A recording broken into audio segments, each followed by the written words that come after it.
Selamat pagi Ibu dan selamat pagi teman-teman semua. Perkenalkan, nama saya Godensyana Neno Olupan, NPM 33180058 semester 6B. Di sini saya akan mereview materi fisiologi hewan dari pertemuan 1 sampai pertemuan 7. Langsung saja ke materinya. Materi yang pertama itu konsep dasar fisiologi. Individu melaksanakan fungsi kehidupan seperti makan, bernapas, bergerak, dan bereproduksi. Mekanisme kerja fungsi kehidupan dan segala sesuatu yang dilakukan hewan merupakan inti kajian dalam fisiologi. Fisiologi hewan adalah ilmu yang mempelajari fungsi normal tubuh dan berbagai gejala yang ada pada sistem hidup dalam sistem tersebut, atau dengan kata lain yaitu ilmu yang mempelajari fungsi, mekanisme, dan cara kerja organ. Konsep-konsep dasar dari fisiologi yaitu mekanisme, homeostatis, regulator, konformer, homeokinesis, adaptasi, aklimatisasi, toleransi. Struktur organ atau jaringan dari suatu organ yaitu jaringan adalah kumpulan sel-sel dan fungsi yang sama. Jaringan dikelompokkan menjadi 4 kategori, yaitu yang pertama jaringan epitelium. Jaringan epitelium berfungsi pelindung bagian luar tubuh, melapisi organ dan pelindung organ dalam tubuh. Selain itu, jaringan epitelium juga berfungsi sebagai pelindung sel atas kerusakan mekanisme serangan mikroorganisme yang menyusup masuk dan melindungi agar tidak kehilangan cairan. Kedua, jaringan ikat. Jaringan ikat berfungsi sebagai pengikat atau penyokong jaringan lainnya. Ketiga itu jaringan saraf. Jaringan saraf berfungsi sebagai merasakan adanya stimulus, menghantarkan sinyal dari satu bagian tubuh ke bagian tubuh yang lain. Yang keempat, jaringan otot.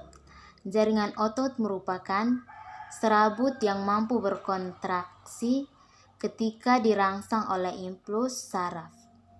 Dalam tubuh terdapat 3 jenis jaringan otot, yaitu otot rangka, otot jantung, otot polos. Organ dan sistem organ. Organ adalah kumpulan beberapa jaringan untuk melaksanakan fungsi tertentu dalam tubuh. Sistem organ yang merupakan kumpulan dari beberapa organ yang bergabung untuk menjalankan fungsinya. Sistem organ-organ yaitu pencernaan, sirkulasi, respirasi, ekspirasi, endokrin, saraf, bereproduksi, dan integumen. Konsep homeostatis. Homeostatis merujuk pada pemeliharaan ketahanan secara keseluruhan dalam tubuh.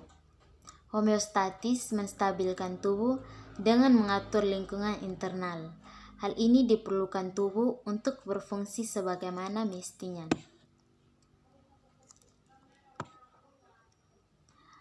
Sekarang kita masuk pada sistem peredaran darah hewan. Sistem peredaran darah hewan yang pertama itu ikan atau Pisces. Alat peredaran darah yang dimiliki oleh Pisces sama dengan hewan lain yang terdiri dari pemompa darah atau jantung dan pembuluh darah. Mekanisme peredaran darah pada Pisces yaitu darah yang ada di serambi dialirkan ke bilik, lalu dari bilik lalu dari bilik masuk ke dalam insang melalui pembuluh nadi. Kemudian pada insang karbon dioksida akan dibuang dan diganti dengan oksigen. Selanjutnya, darah kaya akan oksigen dan sari makan ke seluruh tubuh ikan. Setelah itu, darah akan menuju serambi dan akan terjadi secara terus-menerus. Kedua, amfibi. Amfibi berbeda dengan Pisces, yaitu amfibi dapat hidup di dua tempat, yakni darat dan air, misalnya pada katak atau kodok. Sistem peredaran darah yang dimiliki adalah peredaran darah dari seluruh tubuh menuju serambi kanan, lalu dari kanan menuju ke dalam bilik. Dari bilik darah akan mengalir lagi menuju paru-paru dan akan mengikat oksigen serta karbon dioksida akan dikeluarkan dari tubuh katak tersebut. Selanjutnya darah oleh jantung akan dipompa dari paru-paru menuju serambi kiri menuju ke bilik, dan dari bilik darah akan dibawa oleh pembuluh arteri untuk disebarkan ke seluruh tubuh katak. Reptil. Reptil adalah hewan yang memiliki ciri fisik kulit bersisik dan dapat bergerak dengan cara merayap atau melata. Hewan reptil memiliki 2 serambi dan 2 bilik. Sistem peredaran darah pada reptil yaitu darah yang mengandung banyak karbon dioksida masuk melewati serambi kanan, kemudian dari serambi kanan dan oleh organ jantung dialirkan ke paru-paru. Ketika berada di paru-paru, dialirkan ke serambi kiri, dilanjutkan ke bilik kiri,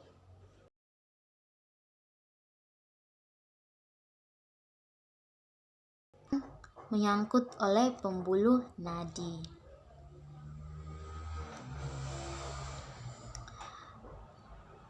Selanjutnya adalah aves atau yang disebut dengan burung.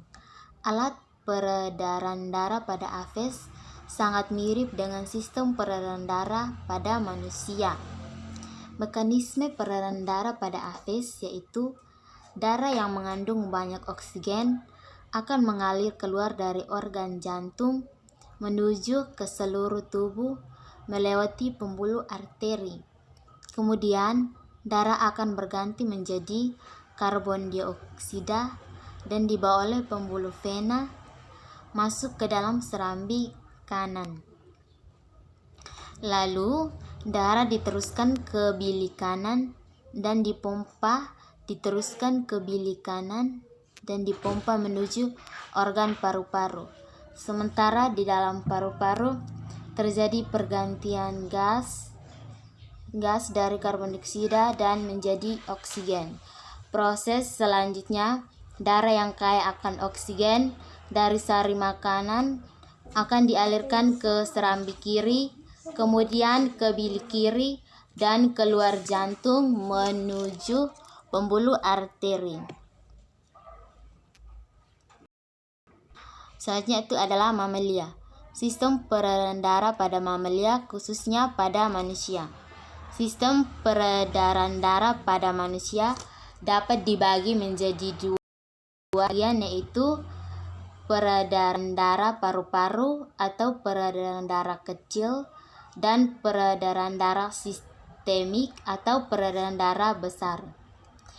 Peredaran darah kecil dari jantung menuju arteri pulmonalis ke paru-paru, vena pulmonaris jantung. Peredaran darah besar dari jantung, aorta, seluruh bagian tubuh lewat pembuluh darah dan dialirkan ke vena cava dan menuju ke jantung. Selanjutnya adalah sistem pernapasan pada hewan. Yang pertama itu protozoa. Pernapasan pada protozoa mengandalkan keluar masuknya udara secara difusi, di mana ketika hewan bersel satu bernapas, konsentrasi oksigen di dalam sel semakin berkurang.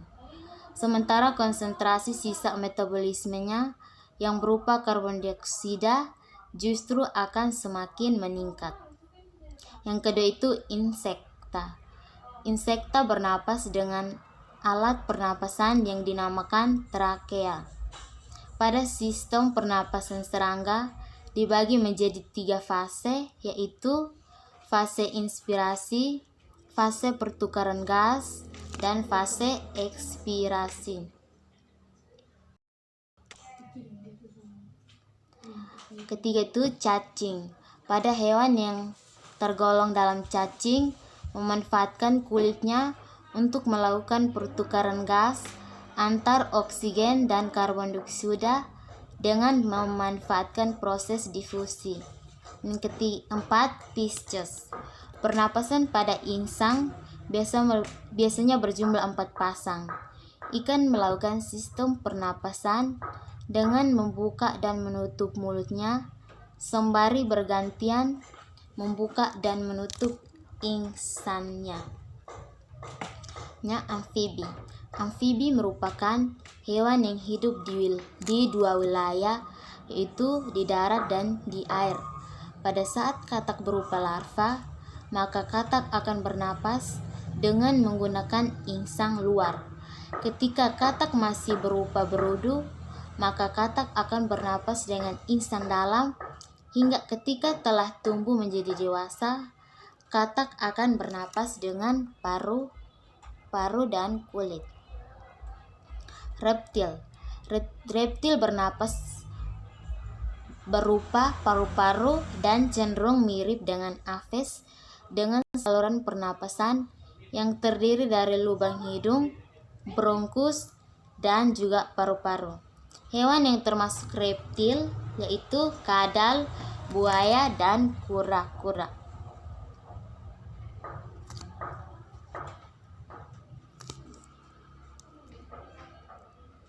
Aves atau burung.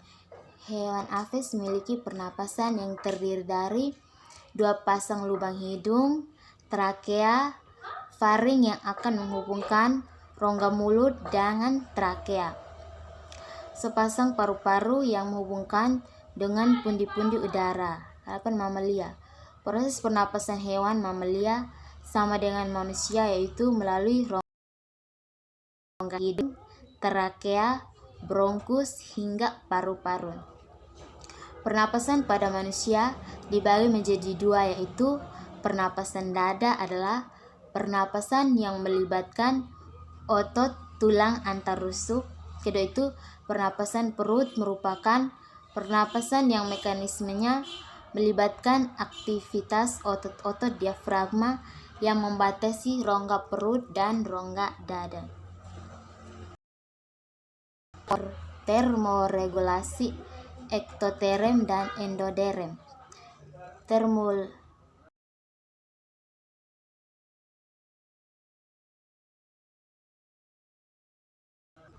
Termoregulasi adalah pengaturan suhu tubuh pada hewan. Pengaturan suhu tubuh atau termoregulasi pengaturan cairan tubuh.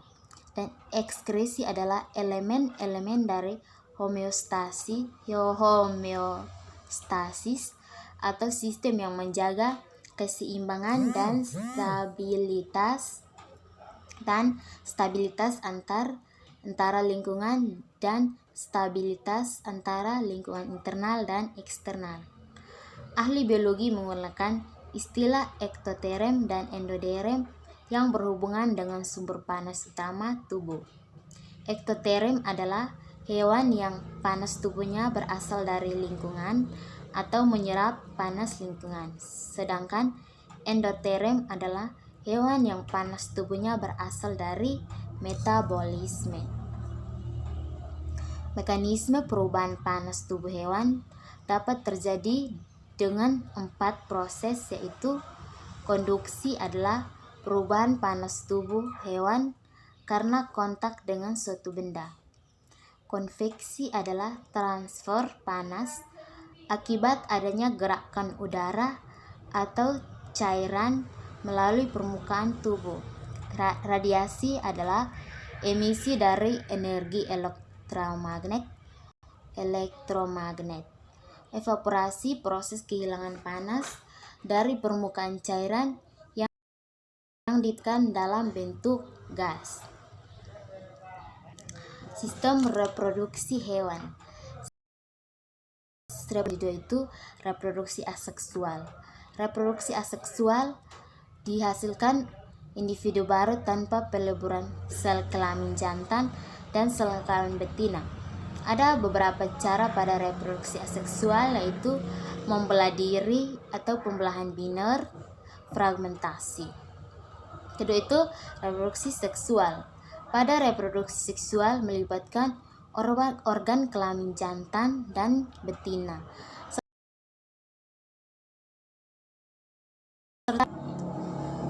Reproduksi seksual melibatkan organ kelamin jantan dan betina serta ditandai dengan peristiwa pembuahan atau fertilisasi.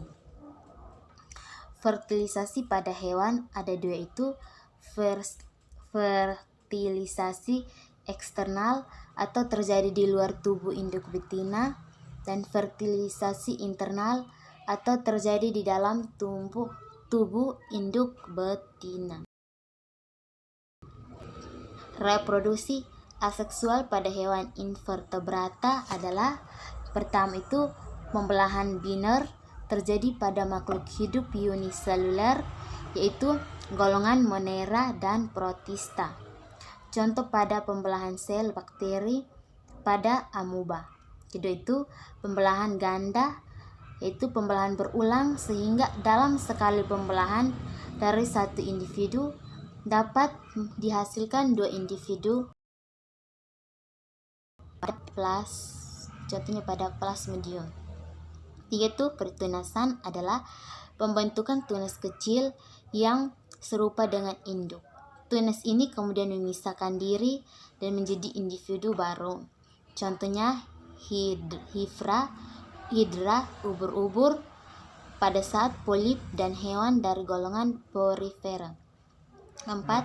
Fragmentasi adalah individu baru terbentuk dari bagian tubuh induk yang terbagi-bagi atau terputus, baik sengaja atau tidak. Contohnya cacing tanah, binatang laut, dan planaria. Partenogenesis, individu baru terbentuk dari telur yang tidak dibuahi. Contohnya serangga lebah. Reproduksi seksual pada hewan itu reproduksi pada ikan. Pada umumnya ikan bertelur atau ovipar dan pembuahannya terjadi di luar tubuh induk betinanya. Reproduksi pada amfibi. Katak termasuk hewan amfibi yang hidup di dua tempat, yaitu darat dan air.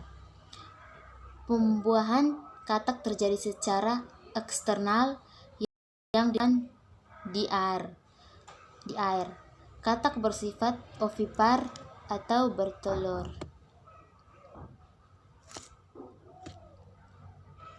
Reproduksi pada reptil. Umumnya reptil bersifat ovipar, walaupun ada yang bersifat ovovivipar.